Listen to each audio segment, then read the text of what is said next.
ಹಿರೇಮಠ ಕನ್ನಡ ನುಡಿ ಸಂಸ್ಕೃತಿ ಬಗ್ಗೆ ಮಾಹಿತಿಯನ್ನು ನೀಡಬೇಕಾಗಿ ತಮ್ಮಲ್ಲಿ ವಿನಂತಿಸಿಕೊಳ್ತಾ ಇದ್ದೇನೆ ಅಮ್ಮ.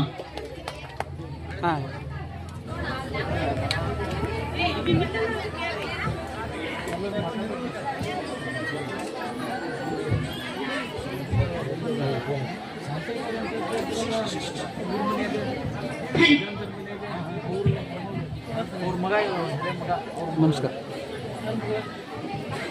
ಆಡೂರವರು ಆಡೂರು ಆಡೂರು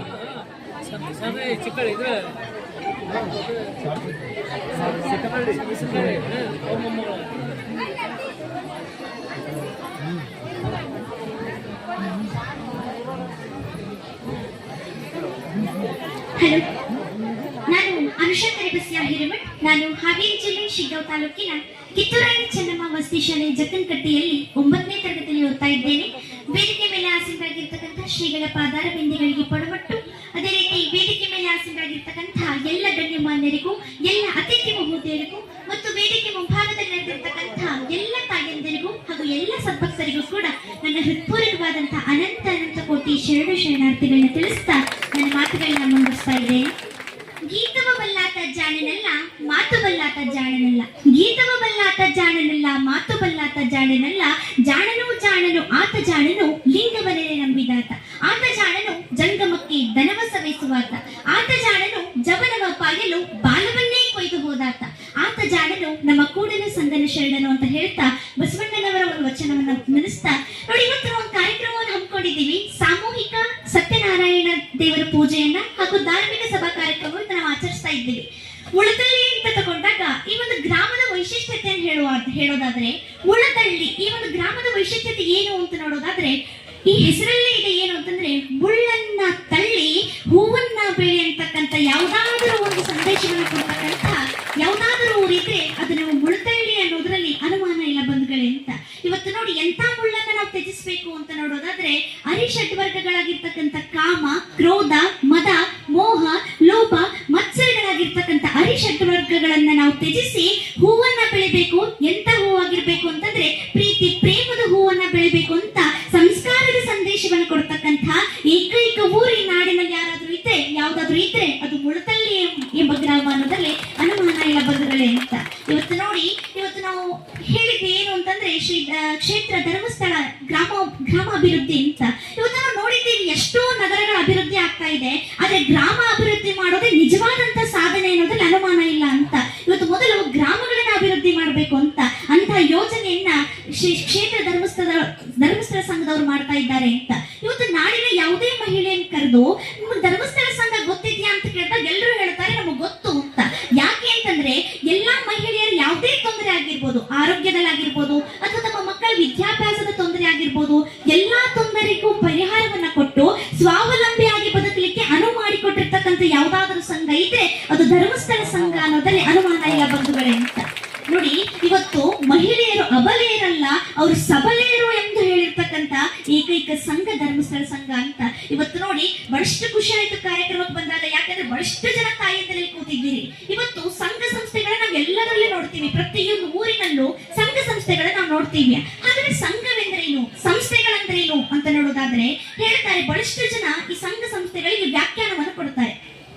ಅದರಲ್ಲಿ ಮೈಕ್ಯಾವರ್ ಮತ್ತು ಪೇಜ್ನವರ ಪ್ರಕಾರ ಹಾಗಾದ್ರೆ ಸಂಘ ಅಂದ್ರೆ ಏನು ಅಂತ ನೋಡೋದಾದ್ರೆ ಹೇಳ್ತಾರೆ, ಸಂಘ ಅಂತಂದ್ರೆ ಸಾಮಾನ್ಯವಾದಂತ ಬೇಡಿಕೆಯನ್ನಾಗಿರ್ಬೋದು ಅಥವಾ ಸಾಮಾನ್ಯವಾಗಿರ್ತಕ್ಕಂಥ ಬೇಡಿಕೆಗಳ ಕಟ್ಟನಾಗಿರ್ಬೋದು ಪೂರೈಸುವ ಸಲುವಾಗಿ ಸಂಘಟಿತವಾಗಿರ್ತಕ್ಕಂಥ ಒಂದು ಜನಸಮೂಹವನ್ನ ನಾವು ಸಂಘ ಅಂತ ಕರಿತೀವಿ ಅಂತ ಹೇಳ್ತಾರೆ.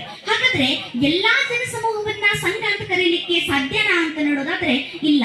ಯಾಕೆ ಅಂತ ನೋಡೋದಾದ್ರೆ, ಇವತ್ತು ರೈಲ್ವೆ ನಿಲ್ದಾಣದಲ್ಲಿ ನಾವು ನೋಡ್ತೀವಿ, ರೈಲನ್ನ ಕಾಯ್ತಾ ಎಷ್ಟೋ ಜನ ನಿಂತಿರ್ತಾರೆ. ಹಾಗಾದ್ರೆ ಆ ಜನಸಮೂಹವನ್ನ ಸಂಘ ಅಂತ ಕರೀಲಿಕ್ಕಾಗತ್ತಾ? ಇಲ್ಲ. ಇವತ್ತು ಬಸ್ ನಿಲ್ದಾಣದಲ್ಲಿ ನಾವು ನೋಡ್ತೀವಿ, ಅದಷ್ಟೇ ಅಲ್ಲದೆ ಇವತ್ತು ನಾವು ವಿಮಾನ ನಿಲ್ದಾಣದಲ್ಲಿ ನೋಡ್ತೀವಿ, ಎಲ್ಲದರಲ್ಲೂ ನಾವು ನೋಡ್ತೀವಿ. ಇವತ್ತು ಕ್ರೀಡಾಕೂಟ ನಡೆದಾಗ, ಹಾಗಾದ್ರೆ ಈ ಧಾರ್ಮಿಕ ಸಭೆಯಲ್ಲಿ ಎಲ್ಲ ಜನ ಸೇರಿದಾಗ ಒಂದೊಂದು ಜನ ಸಮೂಹಕ್ಕೆ ಸಂಘ ಅಂತ ಕರೀಲಿಕ್ಕೆ ಬರಲ್ಲ. ಯಾಕೆ ಅಂತಂದ್ರೆ, ಗೀನ್ಸ್ಬರ್ಗ್ ಅವ್ರು ಹೇಳ್ತಾರೆ, ಸಂಘ ಅಂದ್ರೆ ಏನಿರ್ಬೇಕು ಅಂತಂದ್ರೆ ನಿಶ್ಚಿತವಾದಂತ ಉದ್ದೇಶಗಳಿರ್ಬೇಕು. ನಿಶ್ಚಿತವಾದಂತ ಉದ್ದೇಶಗಳಿಗಾಗಿ ಮತ್ತು ಸೀಮಿತ ಸಂಖ್ಯೆ ಉದ್ದೇಶಗಳಿಗಾಗಿ ನಿರ್ಮಿತವಾಗಿರ್ತಕ್ಕಂಥ ಅಥವಾ ಸಂಘಟಿತವಾಗಿರ್ತಕ್ಕಂಥ ಒಂದು ಜನಸಮೂಹವನ್ನು ಮಾತ್ರ ಸಂಘ ಅಂತ ಕರೀಲಿಕ್ಕೆ ಸಾಧ್ಯ ಅಂತ ಗೀನ್ಸ್ಬರ್ಗ್ ಅವ್ರು ಹೇಳ್ತಾರೆ ಅಂತ. ನೋಡಿ, ಅದಷ್ಟೇ ಅಲ್ಲದೆ ಇವತ್ತು ಬಹಳಷ್ಟು ಜನ ಕೂತಿದ್ದೀರಿ ಇಲ್ಲಿ ವೇದಿಕೆ ಮುಂಭಾಗದಲ್ಲಿ. ವೇದಿಕೆ ಮೇಲೆ ಒಂದಿಷ್ಟು ಜನ ಕೂತಿದ್ದಾರೆ, ಬಹಳಷ್ಟು ಗಣ್ಯಮಾನ್ಯರು ಕೂತಿದ್ದಾರೆ, ಶ್ರೀಗಳು ಕೂತಿದ್ದಾರೆ. ಹಾಗಾದ್ರೆ ಸ್ವಲ್ಪ ಯೋಚನೆ ಮಾಡಬೇಕು, ವೇದಿಕೆ ಮೇಲೆ ಕೂತಿರೋರು ಎಲ್ಲ ಹಾಗೆ ಯಶಸ್ಸನ್ನ ಪಡೆದ್ರ ಅಂತ ನೋಡಿ. ಯೋಚನೆ ಮಾಡಬೇಕು. ಇವತ್ತು ಪ್ರತಿಯೊಬ್ಬ ಯಶಸ್ಸು ವ್ಯಕ್ತಿ ಅಂತ ತಗೊಂಡಾಗ್ಲೂ ಕೂಡ, ಯಶಸ್ಸನ್ನ ಪಡೆದಿರ್ತಕ್ಕಂಥ ವ್ಯಕ್ತಿ ಅಂತ ತಗೊಂಡಾಗ ಜನರಿಗೆ ಆತನ ಯಶಸ್ಸು ಮಾತ್ರ ಕಾಣುತ್ತೆ, ಆದ್ರೆ ಯಶಸ್ಸಿನ ಹಿಂದಿರ್ತಕ್ಕಂಥ ಪರಿಶ್ರಮ ಯಾರಿಗೂ ಕೂಡ ಕಾಣೋದಿಲ್ಲ ಅಂತ ನೋಡಿ. ಯಾಕೆ ಹೇಳ್ತಾ ಇದ್ದೀನಿ ಅಂತಂದ್ರೆ, ಸಣ್ಣ ಉದಾಹರಣೆ ಅಂತ ನೋಡಿ. ಇವತ್ತು ನಾವು ಕೊಳದಲ್ಲಿ ಬಾತುಕೋಳಿ ಈಜೋದನ್ನ ನಾವು ನೋಡಿದ್ದೀವಿ ನೋಡಿ. ಆ ಕೊಳದಲ್ಲಿ ಬಾತುಕೋಳಿ ಈಜೋದನ್ನ ನೋಡಿದಾಗ ನಮ್ಗೆ ಏನ್ ಅನ್ಸುತ್ತೆ ಅಂತಂದ್ರೆ, ಈ ಒಂದು ಬಾತುಕೋಳಿ ಎಷ್ಟು ಶಾಂತ ರೀತಿಯಿಂದ ಕೊಳದಲ್ಲಿ ಈಜ್ತಾ ಇದೆ ಅಂತ ಕಾಣಿಸುತ್ತೆ. ಆದ್ರೆ ಅದ್ರ ಒಳಾರ್ಥ ಗೊತ್ತಿರಲ್ಲ, ಏನಂದ್ರೆ ನೀರಿನ ಕೆಳಗೆ ಅದ್ ಕಾಲು ಪಟ ಅಂತ ಬಡಿಯೋದು ಯಾರಿಗೂ ಕೂಡ ಕಾಣೋದಿಲ್ಲ ಅಂತ. ಅಂದ್ರೆ ಯಶಸ್ಸಿನ ಹಿಂದಿರ್ತಕ್ಕಂಥ ಪರಿಶ್ರಮ ಯಾರಿಗೂ ಕೂಡ ಕಾಣೋದಿಲ್ಲ ಅಂತ ನೋಡಿ. ವೇದಿಕೆ ಮೇಲೆ ಕೂತಿರ್ತಕ್ಕಂಥ ಪ್ರತಿಯೊಬ್ಬ ಗಣ್ಯಮಾನ್ಯರು ಕೂಡ ಈ ಒಂದು ಜೀವನದಲ್ಲಿ ಎಷ್ಟು ಅವಮಾನಗಳಾಗಿರ್ತವೆ. ನಮ್ಗೆ ಅವಮಾನ ಆಯ್ತು ಅಂತ ನಾವು ಅಲ್ಲಿ ಕೂಗ್ ಹೋದ್ರೆ ನಾವು ಜೀವನದಲ್ಲಿ ಸಾಧನೆ ಮಾಡ್ಲಿಕ್ಕಾಗಲ್ಲ ಅಂತ. ಆದ್ರೆ ಅದೇ ಅವಮಾನಗಳನ್ನ ಬಹುಮಾನ ಅಂತ ತಿಳ್ಕೊಂಡು ಅವಮಾನಗಳನ್ನ ಅವನ್ನೆಲ್ಲ ತ್ಯಜಿಸಿ ನಾವು ಮುಂದೆ ಬಂದಾಗ ಮಾತ್ರ ಜೀವನದಲ್ಲಿ ಸಾಧನೆ ಮಾಡ್ಲಿಕ್ಕಾಗತ್ತೆ ಅಂತ.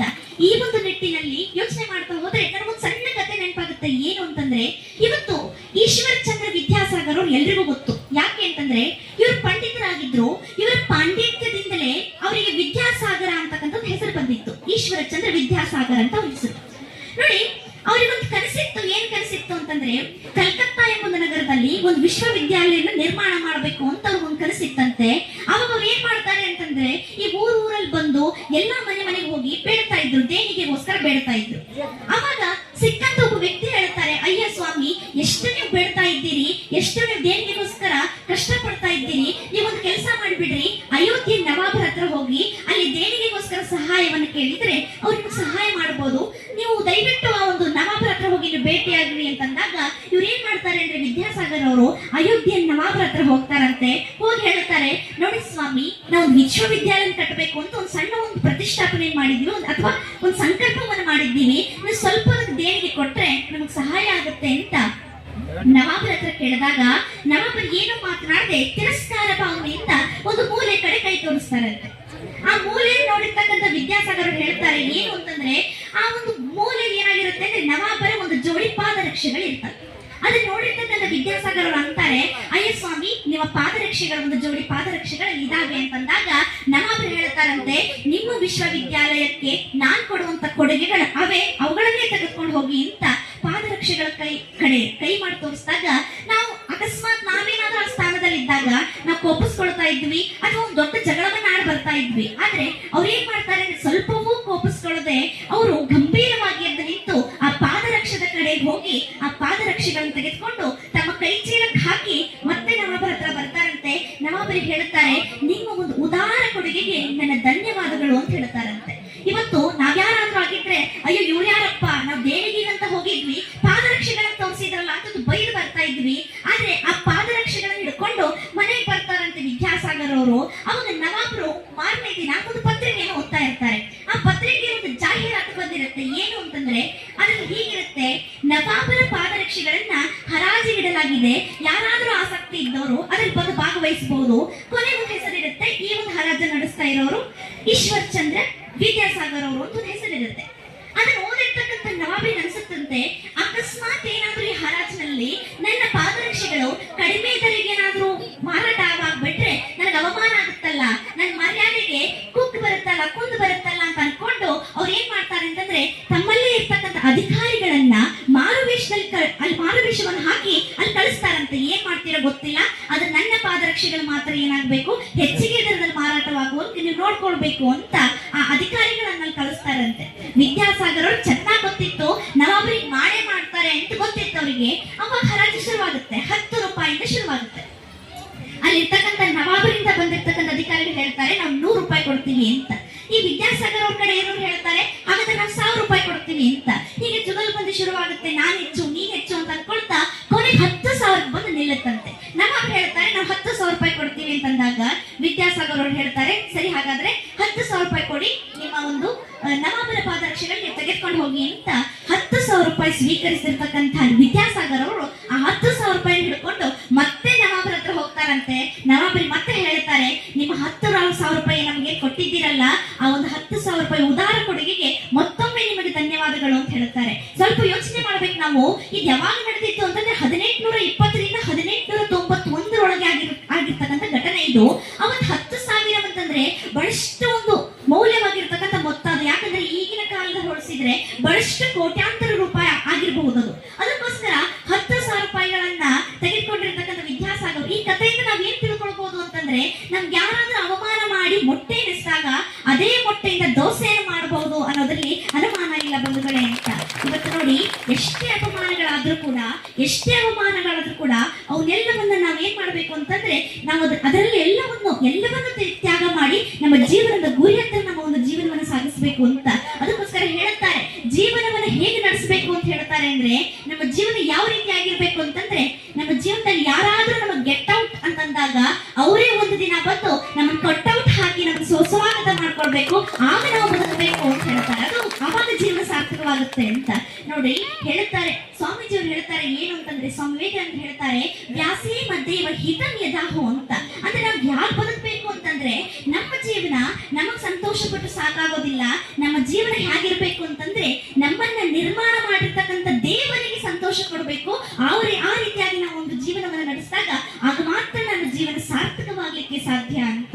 ಇವತ್ತು ನೋಡಿ, ಬಹಳಷ್ಟು ಜನ ನಾವಿಲ್ಲಿ ಕೂತಿದ್ದೀವಿ. ಹಾಗಾದ್ರೆ ಎಲ್ರಿಗೂ ಕೂಡ ಒಂದು ಏನಾದ್ರೂ ಕಾಡ್ತಾ ಇರುತ್ತೆ. ನಾವು ಇವತ್ತು ಭೂಮಂಡಲದಲ್ಲಿ ಬದುಕ್ತಾ ಇದ್ದೀವಿ ಅಂತಂದ್ರೆ, ಬದುಕು ಅಂದ್ರೆ ಏನು ಅಂತ ಯಾರನ್ನಾದ್ರೂ ಕೇಳಿದಾಗ ಒಂದ್ ಸ್ವಲ್ಪ ಗೊಂದಲ ಆಗುತ್ತೆ. ಏನು ಅಂತಂದ್ರೆ, ಹೌದು, ಹಾಗಾದ್ರೆ ಬದುಕು ಅಂದ್ರೆ ಏನು, ನಾವು ಬದುಕಿದ್ದು ಏನು ಉಪಯೋಗ ಅಂತ ಎಲ್ರಿಗೂ ಕೂಡ ಕಾಡ್ತಾ ಇರುತ್ತೆ.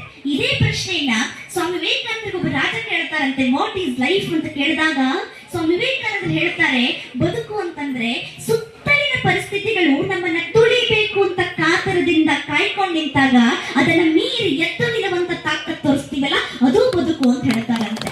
ನೋಡಿ, ಬದುಕು ಅಂದ್ರೆ ಏನು ಅಂತ ನೋಡೋದಾದ್ರೆ, ಬ ಅಂದ್ರೆ ಬರೀ, ದು ಅಂದ್ರೆ ದುಡ್ಡು ಮಾಡ್ಕೊಂಡು, ಕು ಅಂದ್ರೆ ಕುತ್ಕೊಳ್ಳೋದಲ್ಲ ಅಂತ. ಬರೀ ದುಡ್ಡು ಮಾಡ್ಕೊಂಡು ಕುತ್ಕೊಳ್ಳೋದಲ್ಲ, ದುಡ್ಡು ಮಾಡ್ಕೊಂಡು ಕುತ್ಕೊಂಡ್ರು ಸಹಿತ ಅದು 4 ಮಂದಿಗೆ ಉಪಯೋಗ ಆದ್ರೆ ನಮ್ಮ ಜೀವನ ಪಾವನವಾಗುತ್ತೆ, ನಮ್ಮ ಒಂದು ಬದುಕು ಸಾರ್ಥಕವಾಗುತ್ತೆ ಅನ್ನೋದ್ರಲ್ಲಿ 2 ಮಾತಿಲ್ಲ ಅಂತ. ಇವತ್ತು ಬಹಳಷ್ಟು ಜನ ತಾಯಂದಿರಲ್ಲಿ ಕೂತಿದ್ದೀನಿ.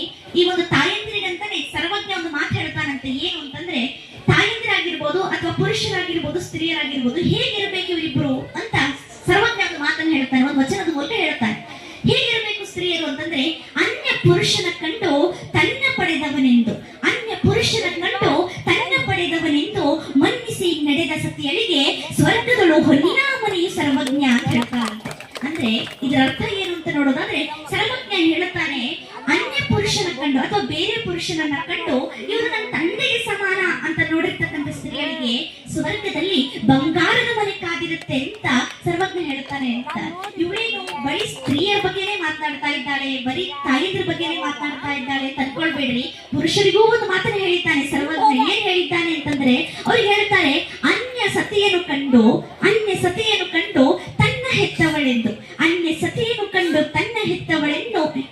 ಹೆತ್ತವಳೆಂದು ಮನ್ನಿಸಿ ನಡೆದ ಪುರುಷಕ್ಕೆ ಇಹಪರದೆ ಯಾವ ಭಯವಿಲ್ಲ ಸರ್ವಜ್ಞ ಅಂತ ಹೇಳ್ತಾನಂತೆ. ಇದರ್ಥ ಏನು ಅಂತಂದ್ರೆ, ಪರಸ್ತ್ರೀಯರನ್ನ ಕಂಡು ಇವಳು ನನ್ನ ಹೆತ್ತವಳ ಸಮಾನ, ನನ್ನ ತಾಯಿಗೆ ಸಮಾನ ಅಂತ ನೋಡಿರ್ತಕ್ಕಂಥ ಪುರುಷನಿಗೆ ಇಹದಲ್ಲೂ ಪರದಲ್ಲೂ ಅಂದ್ರೆ ಭೂಮಿಯಲ್ಲೂ ಸ್ವರ್ಗದಲ್ಲೂ ಯಾವುದೇ ಭಯ ಇರುವುದಿಲ್ಲ ಅಂತ ಸರ್ವಜ್ಞ ಪುರುಷರಿಗೊಂದು ಮಾತಾಡ್ತಾನೆ ಅಂತ. ಇವತ್ತು ಭಾರತ ಸಂಸ್ಕೃತಿ ಅಂತ ತಗೊಂಡಾಗ ಇವತ್ತು ಹೇಳ್ತಾರೆ, ಭಾರತ ಅಂದ್ರೆ ಏನು ಅಂತ ನೋಡೋದಾದ್ರೆ, ಬಾ ಅಂದ್ರೆ ಭಾಗುವುದು, ರ ಅಂದ್ರೆ ರಕ್ತಗತವಾದ, ತ ಅಂದ್ರೆ ತತ್ವ ಅಂತ ಹೇಳ್ತಾರೆ. ಭಾಗುವುದು ರಕ್ತಗತವಾದಂತಹ ತತ್ವ ಅಂತ. ಇವತ್ತು ಹಿರಿಯರ ಕಡೆ ಭಾಗಲೇಬೇಕು ಅಂತ ಇವತ್ತು ಇಡೀ